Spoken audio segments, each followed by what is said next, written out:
think I'm tall enough today. I have on heels. Welcome to the First Unitarian Church of Pittsburgh. It is July 27th. I am Alice Carnes, and for those people with visual disabilities, I am a light-skinned female in my early 70s. I have gray-white, chin-length hair, I wear glasses, and today I'm wearing a patterned blue dress. Our minister, Reverend Kate Walker, is off today through mid-August, and Reverend Walter Clark, who's sitting behind me, is our guest minister today. He has been the minister of the Unitarian Universalist Fellowship of Wayne County since 2021. He is a Master of Divinity from Meadville Lombard Theological School and is deeply involved in justice work. When he is not working with his congregation, he can be found throwing pottery, which I got to see this morning, which is really wonderful. I should have had a little, It's okay. Okay. And of course, he's spending time with his beautiful bride and wife of 30 years and his two young adult children, Willow and William. So welcome to you, Reverend Walter. Thank you. You are welcome here. If you are watching now or in the future, you are welcome. If you're a longtime member or a brand new person to our sanctuary, you are welcome.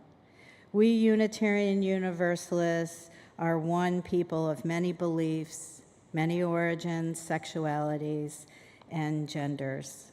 We're a multi-faith religious community where all are welcome, diversity is celebrated, and questions are expected. We are all growing, all learning, all loved, just as you are. You are welcome. If this is your first time with us, we would love to be in touch with you. If you've not already done so, when you entered through the garden lobby, there's a welcome desk there, also known as our atrium. Or if you're on YouTube, and I'll look at the camera, visit our website and just Google First Unitarian of Pittsburgh and sign up for our weekly newsletter at the bottom of the page. And now I invite you and me to take a deep breath and arrive in body and spirit, and picture yourself connected to all others who are watching today and in the future. Now we turn to our chalice, the symbol of our Unitarian Universalist faith. If you have a chalice at your home, we invite you to light it at this time. And we light this chalice with the words of Katie Savani Gelfand. We call forth the life of our faith by igniting our chalice. This spark of new beginnings invites us into sacred space to reflect where we have been and where we are going. Even knowing that this particular flame will intentionally end with our ritual extinguishing, we fear not its end, for we know with brave hearts that from every ending of our lives, we are sent forth to make a new beginning. May this flame burn bright in your heart and mind as we worship together. The opening hymn is number 298, Wake Now My Senses. Please stand as you're willing. Almost forgot to say that.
It is now time for our collective grounding.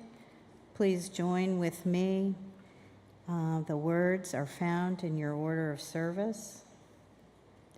We name our collective recommitment to care for the earth, knowing the ground we live upon is sacred. We pledge to bring new life to the earth, new life to the air, new life to the waters, new life to the other, for all life is sacred. And now I welcome up Erica Shadowsong, our Director of Religious Education, for the story for all ages.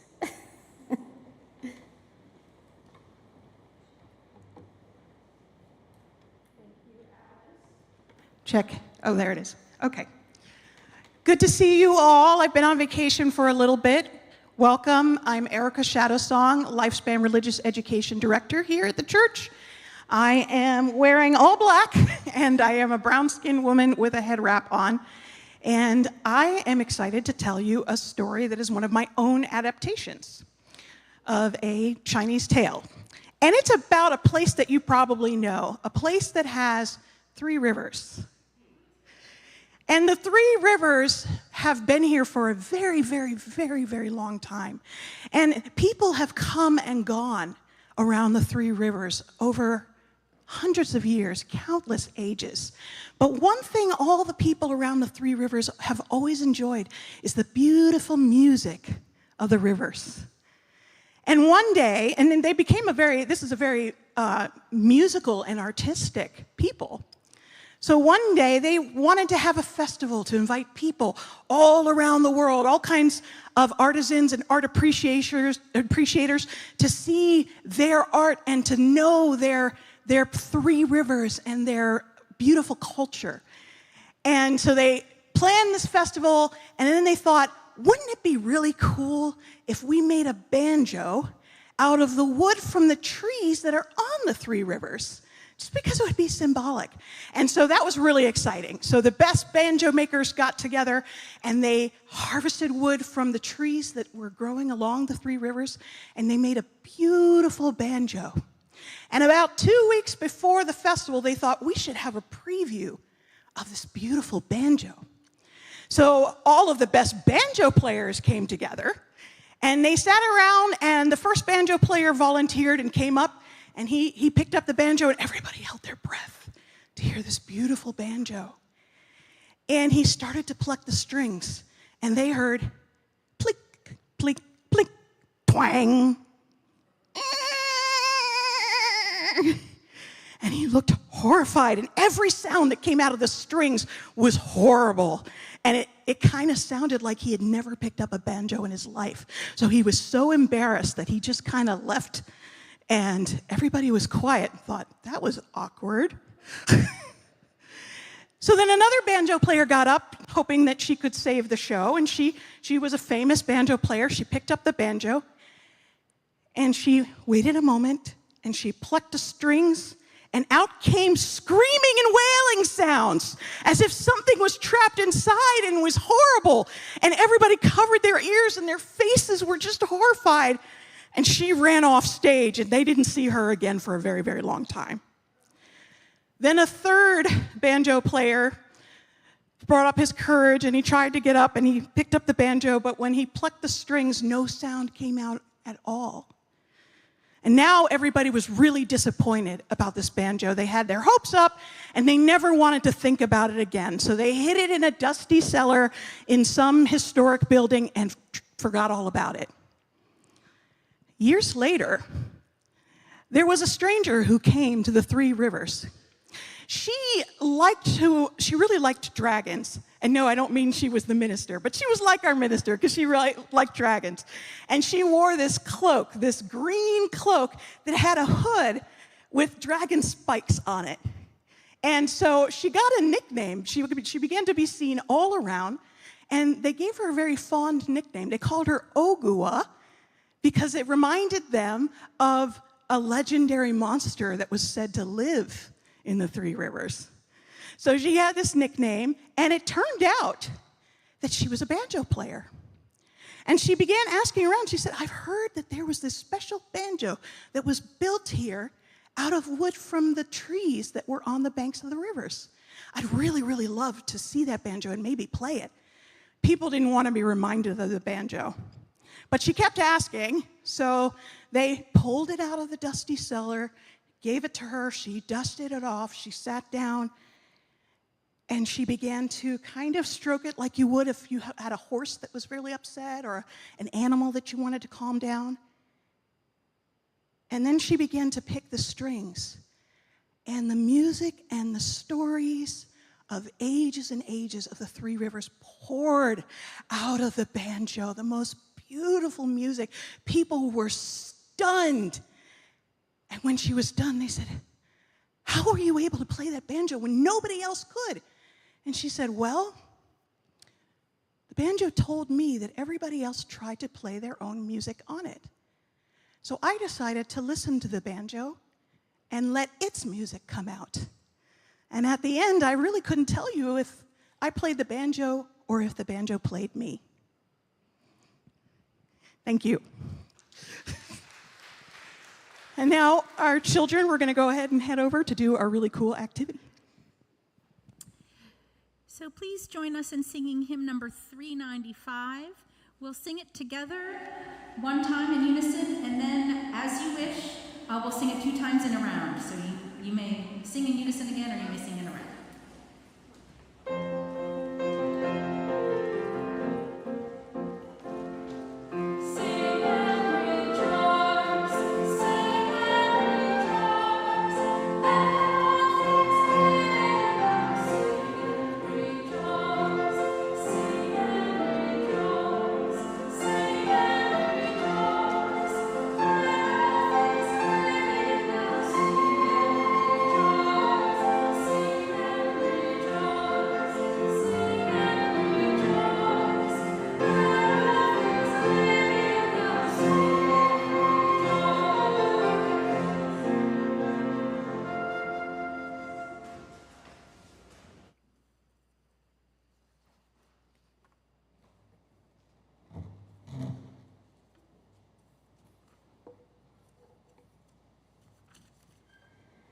Every month, we share our generosity with a designated organization.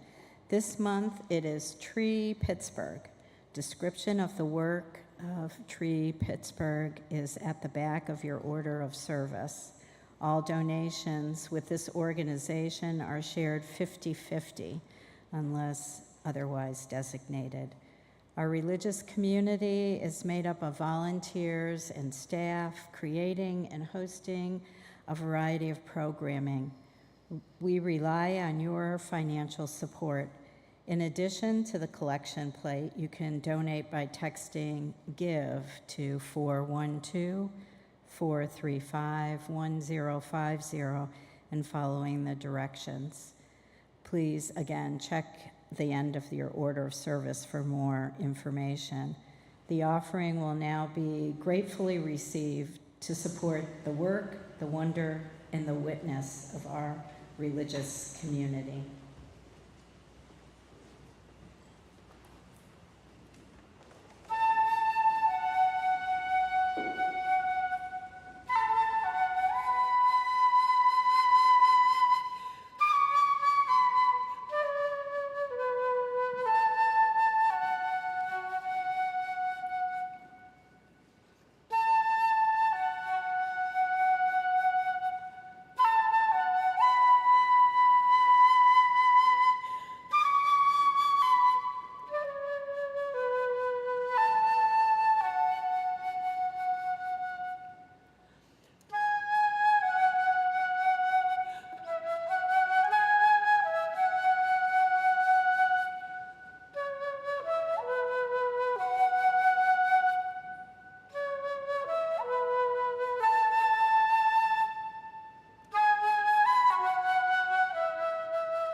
This is our time for sharing joys and sorrows. We hold each other in our hearts and minds with all our joys and all our sorrows. May those who suffer or mourn find peace.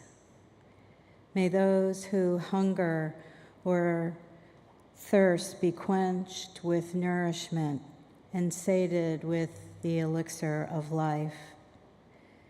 May those who have experienced violence find care and comfort and the healing that comes in time. May all of us find the loving kindness, may all of us find the loving kindness that is ours to share.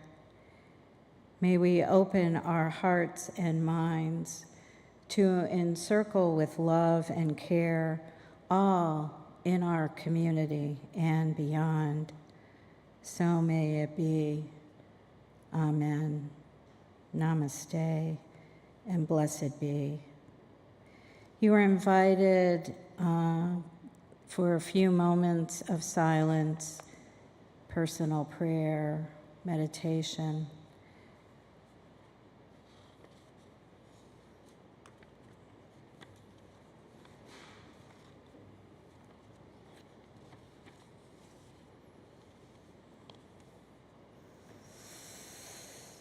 Spirit of life and love and regeneration, help us to feel the wisdom in our bodies, for the compassionate companionship of community, which welcomes all that we bring with us in these times and doesn't ask us to be smaller than we really are.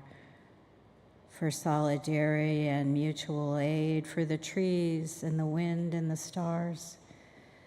Their cosmic witness soothing our animal souls, reminding us of the deep impermanence and the deep interconnectedness of all things. Spirit of transformation, may our hearts break open and stretch out to join with the hearts of others who yearn for a freer world, each heart a building block of a better society, each life lived for hope and resistance, a prayer for a nobler world. May it be so, and blessed be.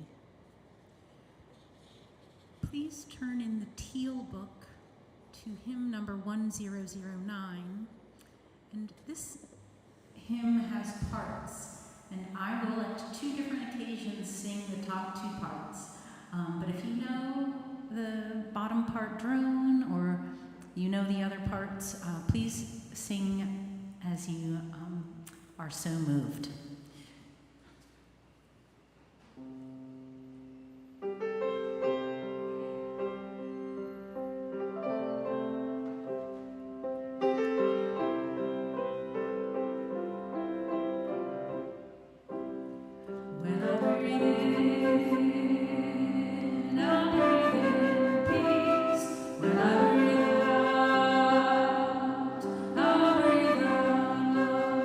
When I breathe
Good morning. All right, most of you have had your coffee. That's good. That's good.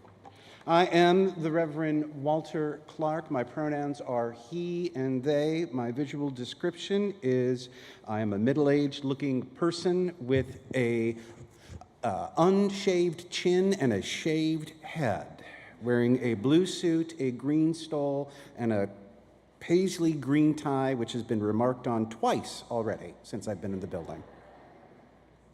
It is wonderful to be here with you today. The reading I'm going to share with you comes from a book, Trusting Change, by Karen Herring. And I need to put on my glasses. One of the reasons wholeness can be evasive on the threshold is that we sometimes think of wholeness as how we experienced it without imagining it as large enough to span the changes we are going through. This makes it hard to find trustworthy ground for the journey. If wholeness is limited to what we knew before our passage began, the losses we accrue as we move through change will likely leave us feeling incomplete. But if we can take a larger view, like a camera zooming out to include both sides of the threshold in its frame, we begin to understand that who we were before and who we are becoming both contribute to a more ample and whole identity across time. From this more expansive perspective, we learn that the caterpillar and butterfly share equal belonging in an identity large enough to encompass their metamorphosis. And doing the same with our own transformation will widen what we trust.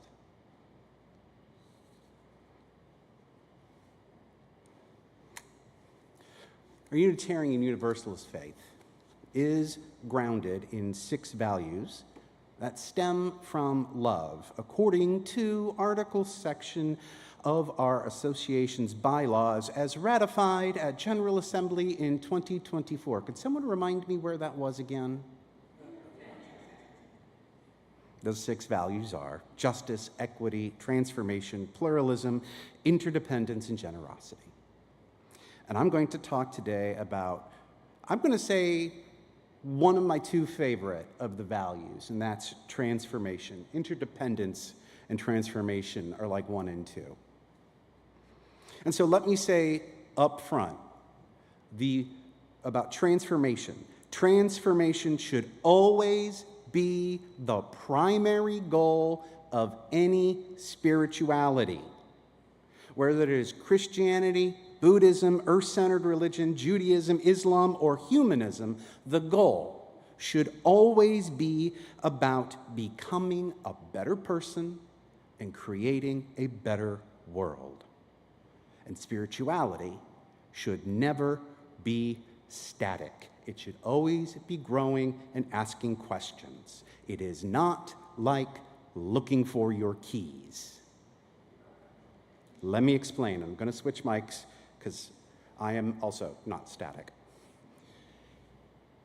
I have a habit of putting down my car keys just about wherever. Now, I'm sure many of you have this thing where you have right by your door, wherever you come in, the hook where the keys are supposed to go, or maybe you've got a dish right by the door. I have that.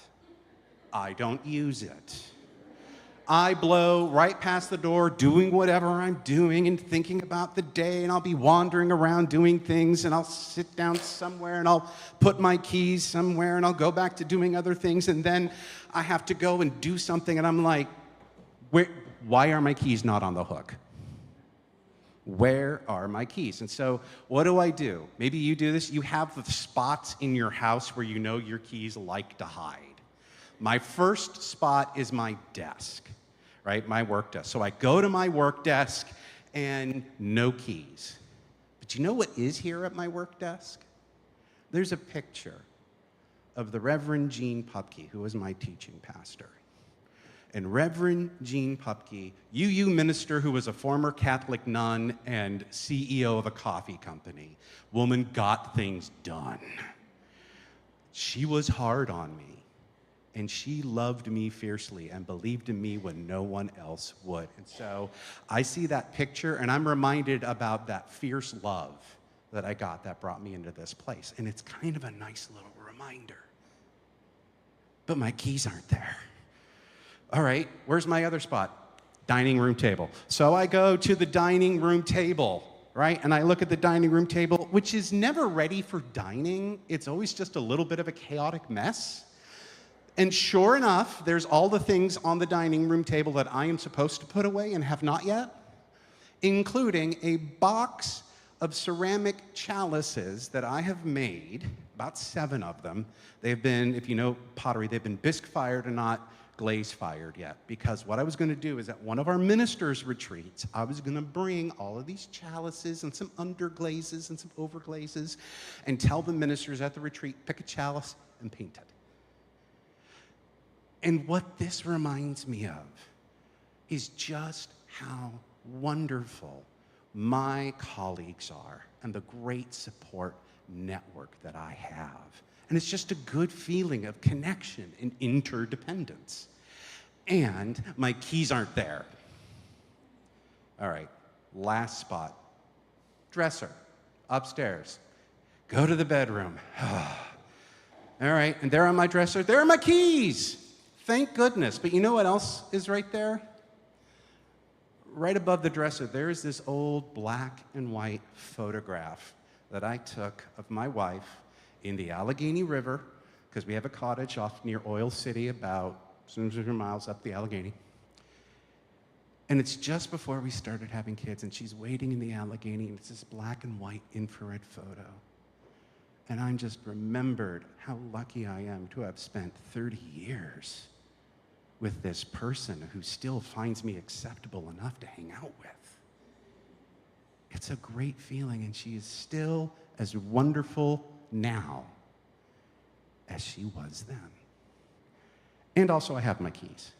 That's nice. I like having my keys. So, the question, I've switched mics. There we go. I apologize. I'm going to be all over the place. Question. Do I continue to look for my keys? No, of course not. I have what I came for. Mission accomplished. And when it comes to our spiritual lives, to our ethical lives, we often too think of it as a mission. I'm going to try and understand my place in the universe. And as soon as I get something that's comfortable, that works for me in this moment, stop. But spirituality is more about the journey than the destination. It's about the process. Spirituality is always process, not product. In my search for my keys, yes, I had a singular goal and I achieved it. But what did I discover on the journey? I found moments to feel good about the things that have happened in my life. I found time to appreciate what was important to me, where I felt connection. And I was open in that moment to all of the different messages the world had for me that it was trying to very subtly remind me of. Good spirituality is being willing to still look for your keys when they're already in your hand. It means allowing yourself to always be open to the whispers of the universe, letting it tell you its wisdom. Good spirituality is always being ready to be open for transformation. What is the banjo telling you? So, we're UUs. Let's get down to the nitty-gritty. Let's talk about the language of the bylaws. Normally, I would have a slide right here. The bylaw states, transformation, we adapt to a changing world, full stop. Then the wonderful thing, if you've seen the Article 2 bylaws, they have a little we covenant section afterwards. It says, we covenant to collectively transform and grow spiritually and ethically. Openness to change is fundamental to our Unitarian Universalist heritage.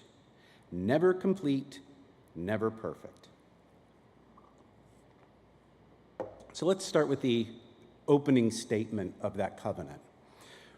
We adapt to a changing world. How's that going for you? How are you adapting to how the world is changing right now? Oh, I'm seeing head shakes. Not good. I do not like the way the world is changing right now, right?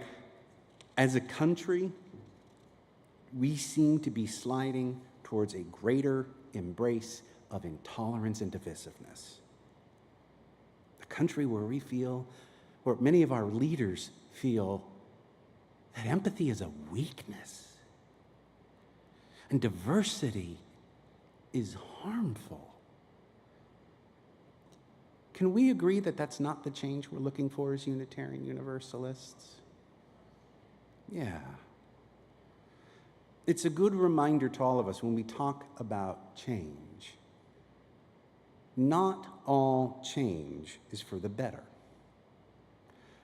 The change that we need to be embracing is the kind of change that allows for growth and equity of all people. The change we strive for is that global community.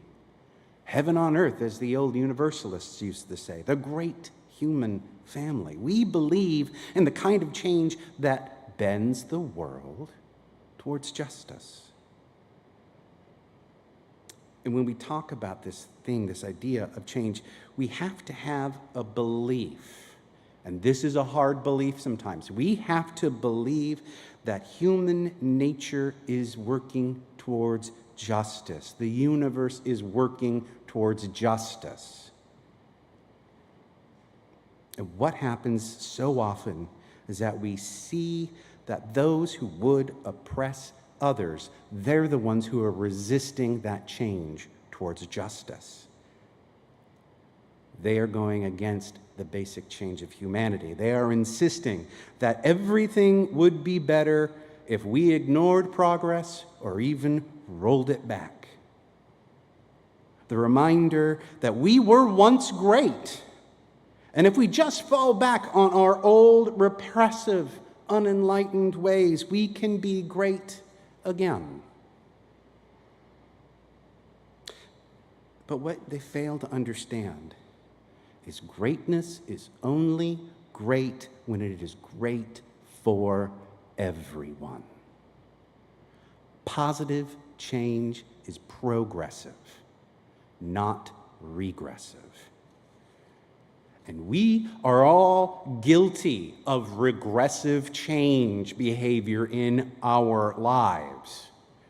We have comfortable habits and routines that we cling to, that we think serve us well enough, right? Just like when we look for our keys, when we find what we need, we stop, never thinking that there might be something better if we keep looking. And this is where we go back to the covenant part of our bylaws. The statement about transformation. We covenant to collectively transform and grow spiritually and ethically. Openness to change is fundamental in our Unitarian Universalist heritages. Never complete and never perfect.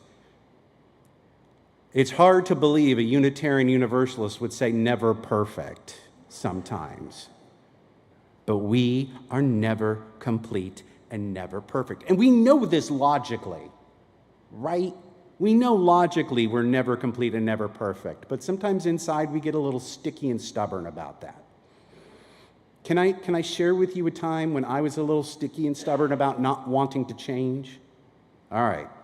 See some of you nodding. Can't tell if you're asleep or not. That's all right. I was taught a very specific way to fold socks. When I was growing up, I was told a very specific way to fold socks. My mother taught it to me. She got it from her mother-in-law because apparently my father had to have his socks folded a certain way. The goal with folding socks, keep them together, make them recognizable, least amount of space possible. My mother was taught, fold the socks together. Sorry, microphone. Fold them over once, fold them over twice. Take the sock on the inside and pull it through like this. This was how I folded socks for 50 years. My wife hates this method. And we have that relationship where she's like, do your own laundry. Excellent. I don't like how you separate anyways. You can't be married 30 years without compromise, folks. And she would occasionally say, have you tried doing X with your socks? And I was look at this like, no, stupid. No, doesn't work. No. Over and over again. And my wife is very tenacious. And she said to me about a year or so ago, have you tried this method? Actually, she didn't even do that. She did laundry one day, and some of my socks are in there, and she folded them this way, and I was like, what the heck is this? She took the socks in a crisscross pattern, folded one into the other, put the open end over here, and put the toe in the open end. And these were the socks. And I was like, I had an epiphany. This is so great. This is the depth of my sock drawer. I can now put these in like a card catalog and see what they are from the outside. I'm not worried about stretching the elastic out on the calves. This is fantastic. It blew my mind. Genius. One of the things that the value of transformation reminds us of is that we are never complete. We are never perfect. We can always do better and be better. And it doesn't mean we're bad the way we are. It means we can do better. My old way of folding socks was good. It was serviceable for 50 years, did what I needed it to do. But by being open to new ideas, I found a better way. I just needed to be open to the idea. That is the hardest part. It's being open to change. We need to be open to new ideas. We need to be ready to find out that what we have always believed, how we have always done, may not be the best way. No matter how comfortable or serviceable those ideas have been, we always need to be ready to approach new ideas and perspectives with open curiosity. And that is one of the things I absolutely love about this faith. This faith is kind of known for its embrace of science. Can I get, what's the science version of an amen? Eureka! Right? Can I get a little affirmation for science? Oh, yes. Yes. Right? Let's talk about that scientific method. You start with a question, and you research all around the question, gathering data, gathering ideas. You create a hypothesis, and you test it, and you look at the results critically, being open to the idea that maybe you will end up disproving your hypothesis instead of proving it. Then you draw your conclusions. Step back if you want. But what happens when a good scientist does a research study like that? They usually get another question, right? So they go right back into it and do the whole thing all over again. getting deeper and trying to get more answers, engaging in the process. The scientific method is all about being open to what you believe may not be 100% correct. It may have aspects of truth in it, but you need to go deeper to understand it. Science is about transforming wondering into truth. And our spirituality as Unitarian Universalists needs to be just as thorough. We need to be constantly asking, is what I believe true? True in the sense that it leads me to want to transform into something better than what I am. True in the sense that it works to recognize the beauty and the truth in other people. True in the sense that it works to include all in its connection to that something greater. And one of the great things about our faith is that we have the room to do that, to play, to explore, to experiment with what the truth means for us. That truth can come from anywhere or everywhere. It can be deeply rooted in the Christian ideals of love and justice. It can be deeply rooted in the idea of deep generosity that is found in Islam, or the radical welcoming of Judaism. As Unitarian Universalists, we are not limited by one system of belief. So we search to find the elements of truth in all of the world's faiths, as well as the truth that we find deep within ourselves. Friends, we are a faith of questioners, of seekers. It's all about knowing that we may never truly have all the answers. We may never find our keys, folks. But our faith is steeped in the belief that there is always constant transformation, always growth, and finding comfort in that. May it be so. Shall we sing? Yes! Yes! Oh, yes, yes, yes. What are we singing? Check, check. We're singing number 396, I Know This Rose Will Open. And once again, we have one song leader and a round. So we'll sing it through once in unison, and then as you feel comfortable, you may follow Maddie and Walter to sing in a round. So rise as you are willing, able, interested. I know this rose. I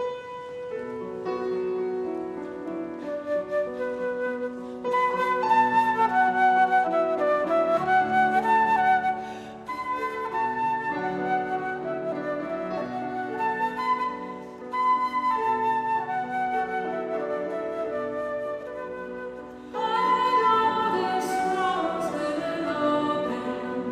I know my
Please join with me as we extinguish our chalice flame. The words are in your order of service. We extinguish this flame, but not the light of truth, the warmth of community, or the fire of commitment. These we carry in our hearts until we are together again.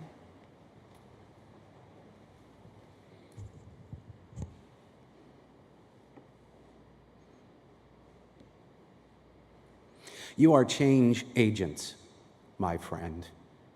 As we go out into this world, there is a lot of change that needs to happen.